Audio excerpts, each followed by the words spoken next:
Good morning, good afternoon, and good evening, and welcome to the Logical Christian Podcast. I'm your Logical Christian, Dan Erwin. If you've joined me before, welcome back. If this is your first time here, welcome.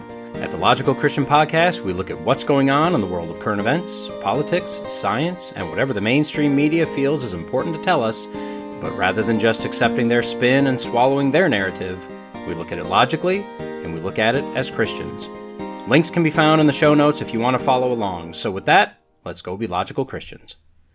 In the world today, we are no longer judged by our merits or by the content of our character or our work ethic or our personality or any of the myriad things that we used to strive so hard to maintain. No, today is really nothing but a game of intersectionality bingo. How many spaces, how many oppressions can you daub on your card? To even suggest being different is good is wrong. To suggest racism is wrong. To suggest that we see each other for all the similarities and differences that we have and yet see each other as humans, as image bearers of God, is wrong. No, today is all about how many levels of oppression define me and what do I deserve. So that said, in today's episode, we're going to talk about the classic fairy tale of Snow POC and the Seven Dudes. Then we'll clarify how it's racist to fight against racism, and then we'll wrap up with a story about how in order for justice to be just, it must be blind, except for skin color. So, grab your intersectionality bingo card and your oppression dauber, and hey, here we go. So Disney, in their quest to make more and more money in order to feed the ever-ravenous mouse, continue to remake the animated movies that multiple generations have grown up with as live action. Now, personally, I have no problem with this. I think it can make a nice addition to a Disney movie or just a general movie library. But of course, since we live in this era, we can't just remake the cartoons essentially the same, just with real people and big budget special effects. No, we need to make sure that we wokeify them. The last thing Disney or any company wants to do is to have the woke mob of snowflakes screaming at the sky in front of their headquarters and going on Twitter rants and TikTok rants trying to get them canceled. Enter Snow White. Oh, which Disney executive thought this was going to go well? You got the whitest of white people as the central character and 7 dwarves. This is not how woke is done. Now, this remake has been underway for a while, but it's recently come into the news because Peter Dinklage, the 4'4" tall actor who has played Miles Finch, the angry elf from the movie Elf, and Tyrion Lannister, if I'm saying that right, from Game of Thrones, which I've never seen an episode of, as well as parts on a ton of other movies, just look him up. He had himself a little expletive-laden rant on the WTF podcast with Mark Maron. His issue? That Disney is still literally planning on remaking something with dwarves, 7 little people, who live in a cave. Mr. Dinklage said, quote, "Take a step back and look at what you're doing there. It makes no sense to me. You're progressive in one way, but then you're still making that effing backward story about 7 dwarves living in a cave together. What the F are you doing, man? Have I done nothing to advance the cause for my soapbox? I guess I'm not loud enough." Well, I don't know. Dinklage, whose net worth is somewhere around $25 million, just a little bit above mine. He seems to have done fairly well playing roles for and as a little person. But I don't know. Maybe he's been a huge advocate for, I don't really know, to be honest. I'm not really sure here. Now, Mr. Dinklage did say that he could be on board for this movie, though. If you tell the story of Snow White with the most effed up, cool, or progressive spin, let's do it. All in, he says. Well, fortunately, we're talking about Disney, and if there's one thing they seem to be taking to heart, it's requests to do movies, TV shows, and everything else they're involved in the most, let's say, screwed up, progressive way possible.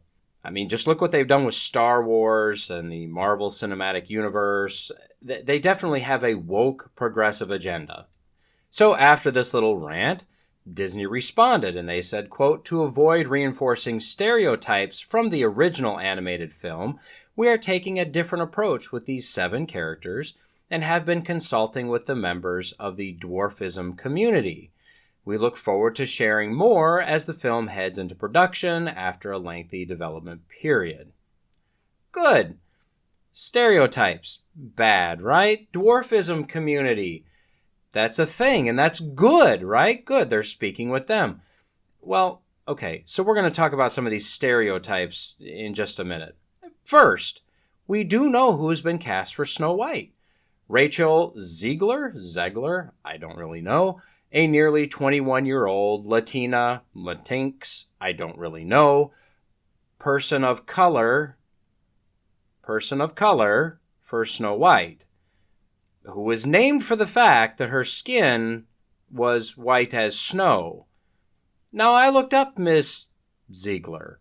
She's an attractive young woman. I'm sure she's a fine actress, but unless she plans on playing this in whiteface, she's not able to pull off Snow White. I mean, unless maybe they changed the story to where the evil queen forced her to go out and do a lot of gardening, so she gets one heck of a solid base tan. I don't really know. Moving to the dwarves, I'm telling you right now, I seriously doubt we'll actually see dwarves in this movie. Or at least nothing like we remember seeing in the cartoon. But as Disney said, we want to try to break those stereotypes. And what are the stereotypes of these dwarves? Well, from what I can find from the written story, which we'll go over in just a minute, and what's generally found in the movie, the 7 dwarves were hardworking. They were non-judgmental. They were accepting. They were very protective. They were very loyal. And they ended up being the heroes in this story, in all reality. So yeah, I can see how being short would just ruin all that, because I guess the stereotype that we just can't let stand is that those with conditions broadly classified as dwarfism, they're short. That's not progressive. That's hateful. We can't do that, especially if we use the D word. No, not that one. That one's okay. No, that one's also fine. I mean dwarf. Now, that being said, have you ever read the actual original Grimm Brothers Snow White? I hadn't, but I have now. And I hadn't seen the 1938 Snow White animated movie in a long time. But I've skipped through it just recently because I wanted to compare. Look, I know we all know this already, but the Disney movie and all of these Disney movies that were made from old stories, it's just a shell of the actual story. That's not necessarily a bad thing. It just is. Now, the original Grimm Brothers story starts with Snow White's actual mother, the queen, pre-Snow White. She's doing her embroidery on a winter's day, and she pricks her finger. She then wishes that at some point she would have a child as white as snow, as red as blood, and as black as the wood of the embroidery frame. Now, shortly after, she gives birth to a child with skin white as snow, lips red as blood, hair black as ebony. And then, of course, as it always happens, the mother dies, right? So the king remarries, and the new queen, who, of course is evil, has her magic mirror, and up until the point that Snow White hit 7 years old, the mirror told the queen that she was the fairest of all. Now, at 7 years old, Snow White took that top spot, according to the mirror, which at this point I think should probably be on some sort of a registry or in some sort of a database. Kid's 7. Shortly after that, the queen orders the huntsman to take again the 7-year-old child into the woods and kill her and bring back her heart. Now, of course, he can't do it, so he let her go. She ran. A boar came by, so he killed that, took the heart back to the queen, who did not put it in a box, but who had it salted and cooked for her to eat. You have to understand, she ate what she believed was the heart of the 7-year-old daughter of the king, her husband. She was a flipping cannibal. She was a cannibal. Anyway, the movie loosely follows the story after this point for a while. Although in the story, Snow White finds a very neat and tidy home. In the movie, it's a mess and she cleans it up. The story has kind of a Goldilocks type moment when the dwarves come home as they ask who touched my little fork and who ate from my little loaf and who's been eating from my little plate. I guarantee you're not going to hear that dialogue in the movie. Then the queen, whose dirty rat of a mirror keeps snitching on Snow White as being alive, tries to kill Snow White 3 times. Each time the dwarves warn the child not to let any strangers into the house. Her life was in danger. Each time the queen disguised herself as a different peddler woman. Each time the kid lets the queen in. The first time she sold Snow White lace and laced her up so tight that she fell to the ground because she couldn't breathe. The queen went away thinking she had killed the child. The dwarves come back, they found her, they save her, they warn her again. And the second time was a poisoned comb that apparently caused her to pass out as if dead when it touched her hair somehow. That's some pretty stiff poison. Again, the dwarves come back, they find her, they remove the comb, and she revives. The third time was the apple. The dwarves came back, found her, tried to save her, but they couldn't. They did not want to bury the child because she still looked as if she was alive, only sleeping, so they placed her in a glass and gold coffin. Now the prince comes and begs to have the presumed dead child in the glass coffin for himself, as he just must have her to look at. I mean, this is creepy. Now the dwarves finally relent, and the prince's servants pick up the coffin, go to carry it away, and they stumble, causing the coffin to shake and a bit of poison apple to fall out of her mouth, and then she revives. Sorry, no love's true kiss here. Just a chunk of partially chewed poison fruit. I mean, come on. That's one of the first things that I was taught in CPR. Sweep the mouth, people. Check the airway for obstructions. Come on, dwarves. Anyway, the story doesn't appear to progress much in time, meaning that the child is still 7-ish. But the prince just must marry her, and she agrees. But I guess when you look it up, the story was written in 1812 in Germany. The average lifespan in Germany at that time, the early 1800s, was just under 40. I mean, I guess you got to get moving on these things. There's not a whole lot of time to waste.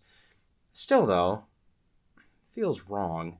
Anyway, to wrap up the story is written, because at this point the movie ends with a nice happily ever after, right? The way they all do.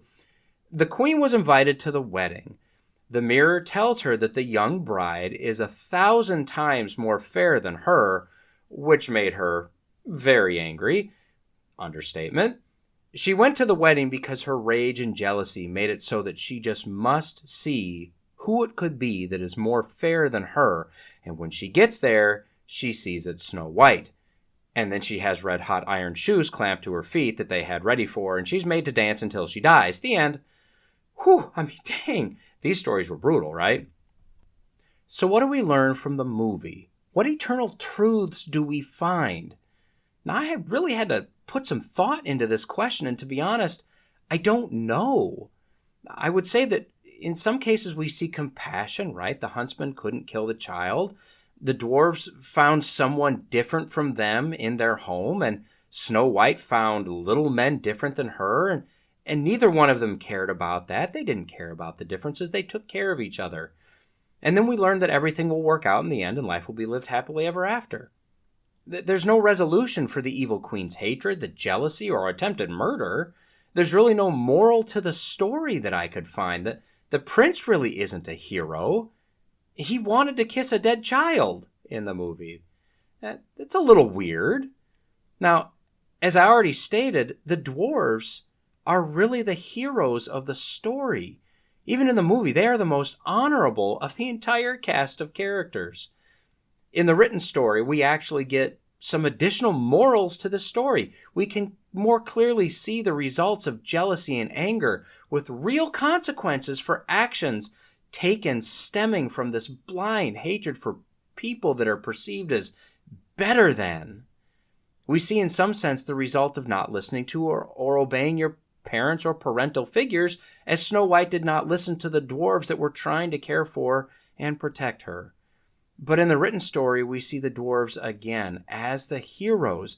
They may have been different, but they were exactly who Snow White needed. They were protectors, friends, father figures, providers. They were loyal and they were loving. Do I need to go into the biblical parallels to these lessons, to the characteristics of the dwarves? So although I have no idea how you pull off a Snow White using a darker complected actress, that's honestly the least of my concern. I'm afraid that due to the woke machine, the anger, the addiction to hurt feelings, and the capitulation we've seen in recent history from Disney, combined with the utter cluelessness of most writers and producers in the movie industry today, the dwarves will be changed, they'll be modernized, they'll be mainstreamed, they'll be woked, and the result will be a complete loss of the true heroes of this story. Well, well, well, we finally have the proof for what we've all suspected. The Florida governor, Ron DeSantis, is a massive racist and white supremacist, and he's so stupid, which we already knew, I mean, he's proven that over and over again, am I right? That he literally doesn't even realize that he's outing himself. Or worse yet, he might be doing this on purpose. The mask coming off, and Whitey is going to try to rise up and enslave the Negro man again. It's coming. Or maybe not. From Essence.com, the headline, Florida governor pushes bill to shield white people from discomfort with America's racist past. I'd like to note two things about this headline. First, thank you, I'm assuming Ms. Ashley Banks, for capitalizing all the main words in the headline. Second, she put the word discomfort in quotes, implying that that specific word was said as the specific reason Governor White Guy DeSantis is pushing this bill. So let's see if that's the case, shall we? The opening paragraph states, Florida Governor Ron DeSantis is doing everything in his power to ban teaching about racism, which Republicans have incorrectly identified as critical race theory. Okay, let me stop you right there, Ms. Banks. We know that critical race theory is a real thing, and she does actually talk about this, albeit briefly farther down. We'll get to that. She says that all they want to do at the job site or in the classroom is to teach about racism, but that the evil white publicans want to stop that, so they're labeling it CRT so that they can demonize it, so that they won't have to teach it, so whites, ergo, aren't uncomfortable by the subject and can keep living their supremacist lives with no guilt. Let's continue on, shall we? The bill in question is SB 148, named the Individual Freedom Bill. Of course, the word freedom is just a dog whistle, obviously. The bill was introduced by Senator Manny Diaz, a classic white name if I've ever heard one. Ms. Banks says that, quote, the legislation not only prohibits students from learning about racism in school, but it also forbids employers from requiring employees undergo things like discrimination training.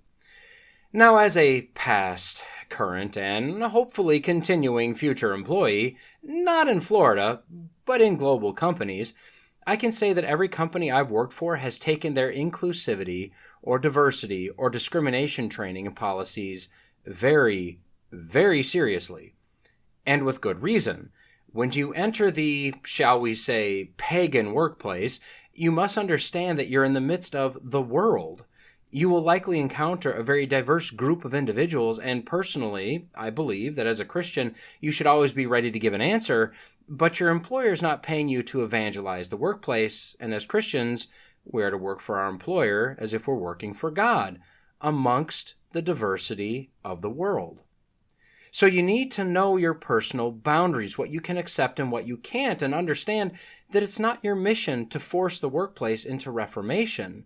Therefore, if your workplace has pushed up to or beyond what you find acceptable, it's up to you to move on to somewhere more tolerable. Remember, non-Christians act like non-Christians because they're not Christians, and this means at work too.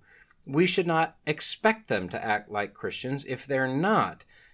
So that rabbit trail to say this, I have a hard time seeing the, quote, discrimination training going away, as Ms. Banks implies, but let's continue on. Now she goes on to very carefully and very selectively quote a few excerpts of sections of the bill, including the portion that states, quote, an individual should not be made to feel discomfort, there it is, guilt, anguish, or any other form of psychological distress on account of his or her race. Okay, that seems agreeable to me. She then moves to the classroom, where she takes particular umbrage with, quote, classroom instruction and curriculum may not be used to indoctrinate or persuade students to a particular point of view inconsistent with the principles of this subsection or state academic standards. I mean, that also seems like a good idea, but maybe that's because I'm just clearly racist. Now, let me break into the article here for just a moment to point out a few things, and we'll get back to it. First, I wonder if she's actually read the bill. I mean, it's only 18 pages, and a lot of that is wording that's been struck through, so really it's a good deal less than 18 pages of actual reading. My theory is that she skimmed it, looking for things she could use to justify her anger, because nothing she's railed against are actually bad things unless you're looking at this through a lens of racism, specifically white supremacy and suspicion of all whites, and anger and hatred towards whites. Second, nowhere in the bill does it mention critical race theory or CRT. Not once. Now, how do I know? Well, I did a magical search of the entire document using Control F. I'll give you her tie-in with CRT in a moment. Third, nowhere in this bill does it mention a specific race, color, sex, or national origin. The bill uses the generic labels race, color, sex, or national origin. Her premise that this shields whites is simply based in her anger and, frankly, her hatred for white people, which, if you were to boil it down into a single word, is racist. Back to the article. Ms. Banks ties this bill to CRT by stating that Governor DeSantis termed CRT, quote, crap at a press conference a month prior, and that he would push for a bill that would allow parents and employees to take legal action against the schools and employers, respectively, if they were forced into CRT training. Okay, I guess this is the bill he was referencing. Then she gives a very thorough explanation for CRT. She states, quote, critical race theory was developed among legal scholars in the 1980s, and it studies how U.S. laws and institutional practices uphold white supremacy, end quote. That was it. And as proof, she linked to another Essence article from April 2021 entitled, Conservatives Want to Ban Studies That Examine Racism. Searching for the background, since this is what she linked as the backing evidence for the development of CRT, as she cited in her article, we find a paragraph, quote, critical race theory is a long-standing branch of legal scholarship developed originally by black law professor Derek Bell that examines how racism impacts the law. Okay, well, that doesn't... Wait a minute, hold on, there's another link.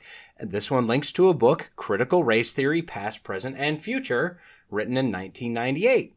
In it, it states, quote, Bell was one of a small but growing group of scholars and minority activists who realized that the gains for the heady civil rights era had stalled and indeed were being rolled back. Traditional methods such as litigation, exhortation, and marching were yielding fewer and fewer gains. New approaches were necessary to cope with the less sympathetic public and the more nuanced forms of racism that were developing. To which I guess I would respond, a hogwash. Maybe the public was becoming less and less sympathetic because the public was moving farther and farther away from considering blacks as, quote, them, to the understanding and realization that blacks are the same as us. Maybe the gains had come very close to the actual goal. Maybe Martin Luther King Jr.'s dream was becoming a reality. Maybe the activists wanted not equality, but vengeance and retribution. And that is exactly what CRT promotes.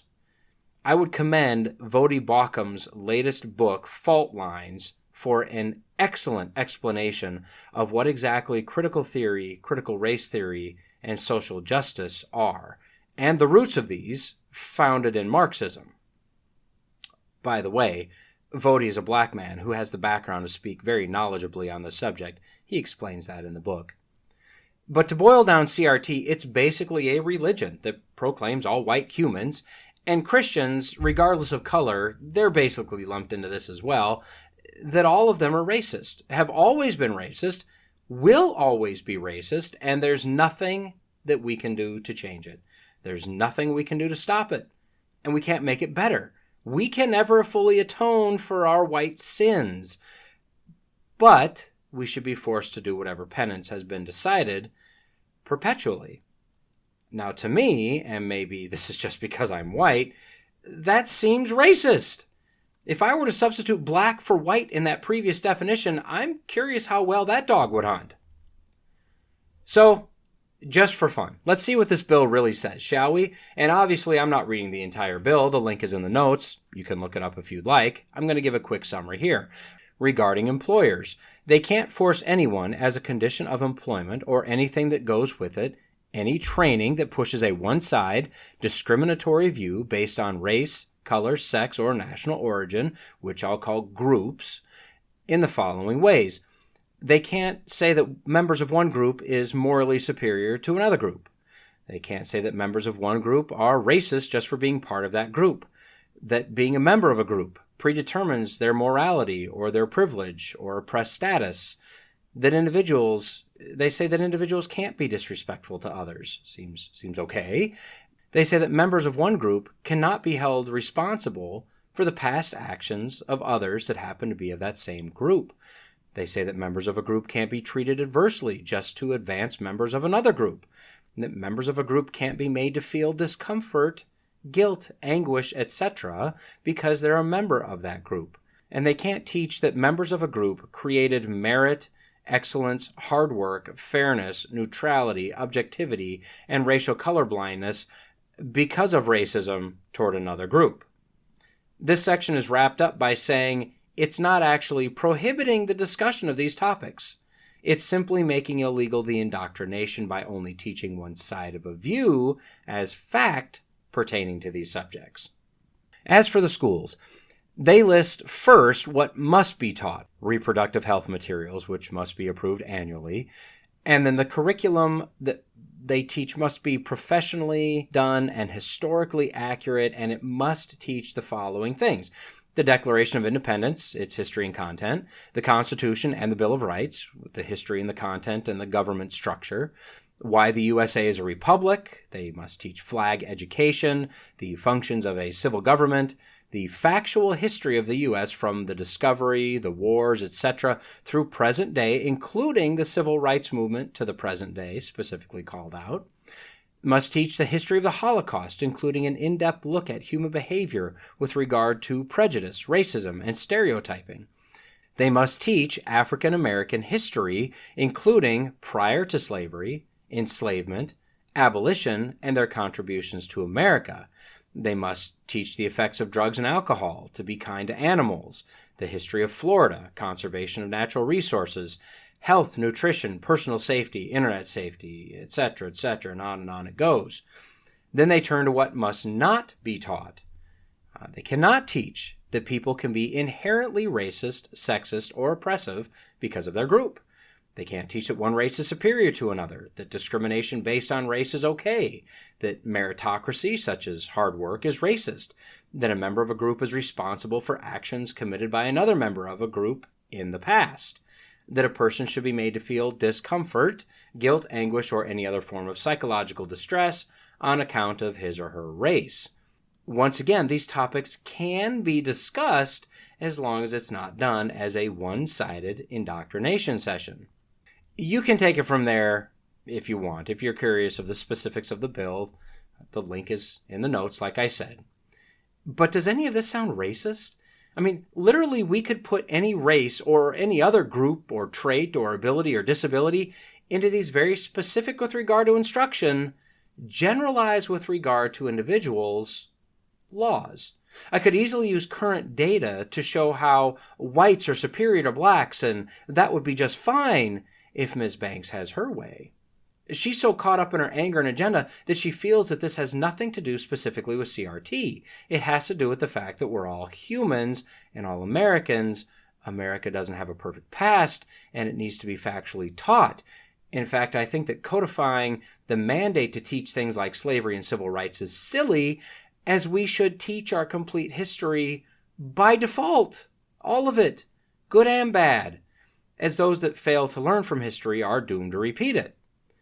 And doesn't it feel, as we see racial tensions rise, as we see statues removed, as we see history rewritten, as we see segregation taking place, as if we're on the precipice of repeating our dark past right now?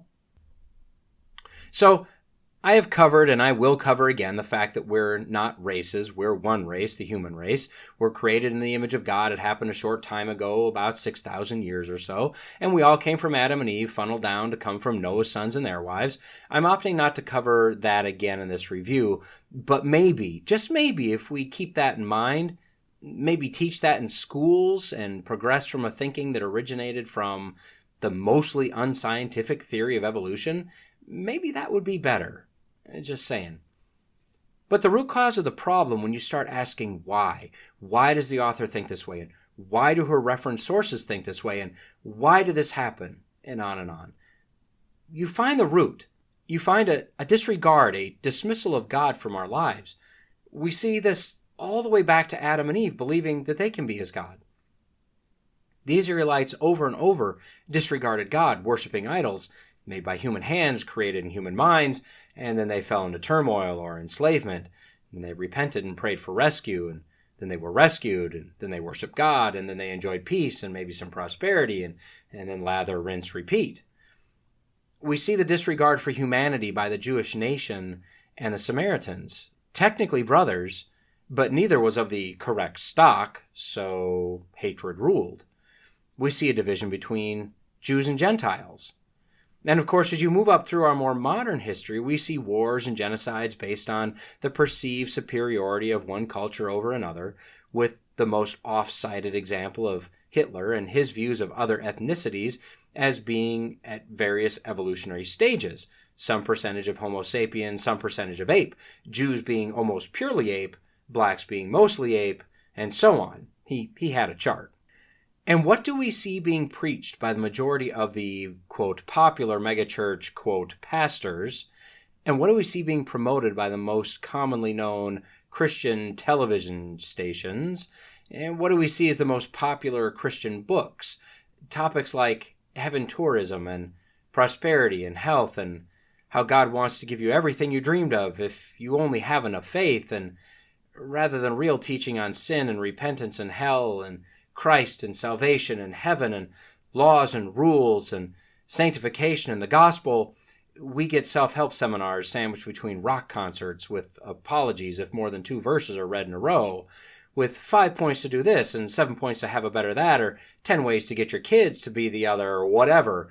If this sounds eerily familiar, if it sounds like I'm describing your Sunday morning experience, if you can't remember what the message was about when you hit the parking lot, but you're still rocking to the tunes you just heard, I'd encourage you to pray very hard about finding a church that teaches the actual gospel. In fact, send me a message. I'd be glad to help you think this through and give you some good resources.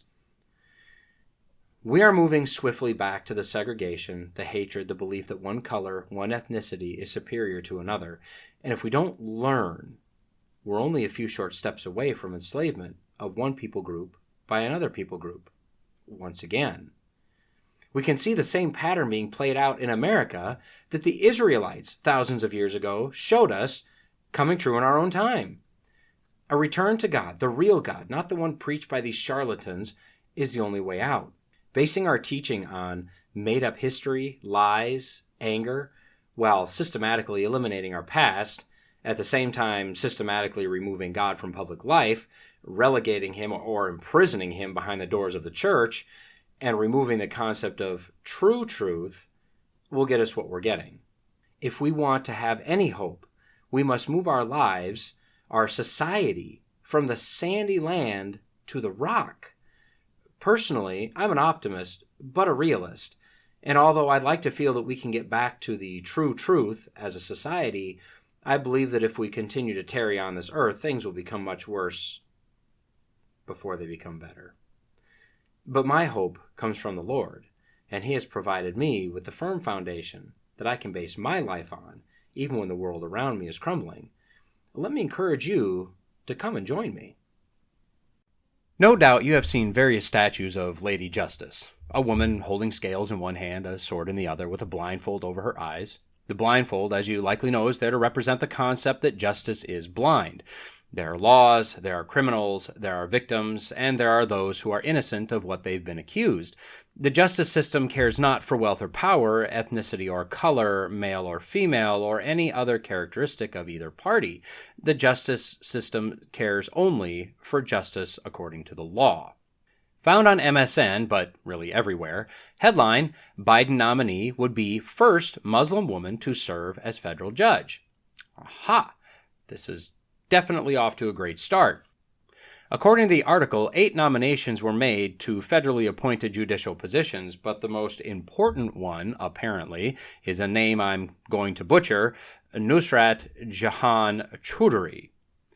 Now, why is she this important? Well, they give her credentials, but they specifically ensure we know that she's the first Muslim American woman to be nominated to the federal judiciary. She's the first Bangladeshi American to be nominated. She would be the first Muslim American woman to serve as a federal judge, and she'd be the second Muslim American to be appointed as a federal judge. Now, they continue in the article with the other nominees. Ariana Freeman. She'd be the first African American woman to serve on the Third Circuit Court of Appeals. Ana Isabel de Alba. She'd be the first Latina, shouldn't this be Latinx if you care about people, or Latinx, to serve on the Eastern District of California. Nina Nin Yon Wong would be the second Asian American to serve the United States District Court. And then we have Tiffany Cartwright, Robert Stephen Huey, and Jennifer Reardon, who are just a bunch of whiteys, so they don't matter. Finally, we have, I think, the most intriguing one of all, Natasha Merle. She appears to be an African American, but apparently she's just a generic run-of-the-mill one or something because the author of the article didn't say anything about her. Racist. In the nomination statement that President Jojo definitely wrote all by himself, it stated, quote, "These choices also continue to fulfill the president's promise to ensure that the nation's courts reflect the diversity that is one of our greatest assets as a country." And let it be known, Biden set this goal to nominate more women and people of color, unlike Orange Man Bad President Trump. Let me just make a side comment here. Women? I mean, binary genderist much? Trump, like the male chauvinist white supremacist he is, nominated 85% white and 76% men of the 274 judges he appointed to the federal judicial positions, which means he nominated 66 women and 41 non-crackers. Biden has nominated 81 total, out of which 78%, or 63, are women, and 53%, or 43, have been people of color. So, see? It's right there. Clear as crystal. Racist, misogynist, probably other types of ists. So question, if justice is blind, why does it matter what gender, color, or ethnicity the judge is? Why does it matter that diversity of the courts reflects the diversity in the country? If a judge rules by law, and all humans are subject to the law, how would this even matter? I realize that in days gone by, some laws were racist or were sexist, but those were, as I said, days gone by. This is nothing but pandering, just playing to the woke mob base that the leftists, or socialists, have demanded. But this in itself is literally racist and sexist, not only in Biden's appointment strategy, but also in the article in question. Racism has nothing to do with color or ethnicity. It's not solely a thing done against blacks, for instance, or a fill in the blank with color of skin or whatever. It's quite literally holding a view that a certain skin color is differently and less abled than another. That someone is lesser than someone else because of their skin color or country of origin. This article headlines with talking about the first Muslim woman, which is a religion, not a race, but the left treats it as if it's a race all of its own.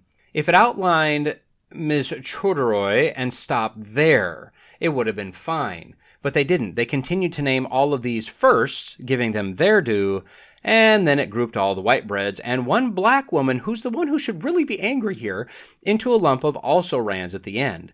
They determined their rank of importance, topped with Muslim, because they have a narrative to push, an agenda, rooted in racist ideologies. Biden, by making a pledge to hire more women and minorities, has made it very clear that he and his handlers don't believe minorities and women are smart enough or good enough to hold these judicial positions. But he's appointing them, you say. How could you say that? Because he believes that these individuals need extra help in order to do this. They're just not capable based on their own skills and abilities and merits. But like Danny Trejo says in the movie Anchorman, times are changing. Ladies can do stuff now. And this applies to people of every color, every ethnicity, of either gender, of any religion. All these people, at least in America, at least for now, can do stuff now. Why do we need to put qualifiers like a Muslim Bangladeshi American or Latina American? Why can't we just be Americans? Now, don't get me wrong. I really don't have a problem, for the most part, when someone is called out as the first of whatever. Agree with it or not, this woman potentially being seated as the first Muslim woman to hold a federal judgeship position, okay, that should be a footnote in the history books. But what should seat her should be her qualifications, her track record, and in this case, her unwavering demonstrated commitment to upholding the rule of law. And as a side note, based on her qualifications, legal director of a chapter of the ACLU, served as the deputy director of the National ACLU Racial Justice Program. I'd say hard pass on this one. The Bible speaks over and over about justice. Justice is simply following the rule of law. That's really it. It has nothing to do with anything else, just the law. Habakkuk nails the issue we're seeing today when he cries out to God in part, "The law is ignored and justice is never upheld, for the wicked surround the righteous. Therefore, justice comes out confused." If that doesn't sound like today, I don't know what does. In Deuteronomy, as Moses recounts setting up the various judges in the towns and cities and regions, he says that they shall judge the people with righteous judgment. If that's followed, then it only matters what the law is, not the demographics of anyone concerned. And again, at the beginning of Deuteronomy, Moses, again recounting the judicial appointments, says, "And I charged your judges at that time, hear the cases between your brothers, and judge righteously between a man and his brother, or the alien who is with him." Whoa, wait a minute. We're supposed to judge even the person that's not like us with righteous judgment, according to the law? Amazing. And this is exactly how God in his mercy has determined to judge us. We're not judged based on if we're Jew nor Greek, slave nor free, male nor female, for we are all one in Christ Jesus. We are all image bearers of God. Don't get me wrong, I didn't say children of God. I said image bearers of God. There is one race, the human race, in various shades, shapes, features, languages, traditions, and yes, even religions. We're all judged justly by the ultimate judge, God himself, as to our keeping of the law. For those that have repented for their sins, who have recognized their wickedness when compared to a holy God and his holy laws, and who have confessed their belief that who Jesus is who he claimed to be, that he came to earth of a virgin, lived a sinless life since we couldn't, died the death that we deserve, and conquered sin, death, and hell, raising from the dead after 3 days, and is now in heaven waiting for his Father to tell him to go get his bride. In short, if we are saved, we will now be judged not based on our own merits, not based on the law, but justly judged based on the substitution that Christ gives to us by his sacrifice, by Christ's upholding of the law.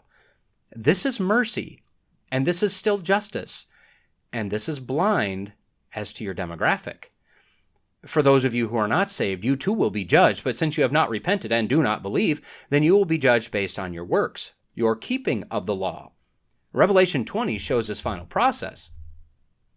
Then I saw a great white throne, and him who was seated on it. The earth and the heavens fled from his presence, and there was no place for them.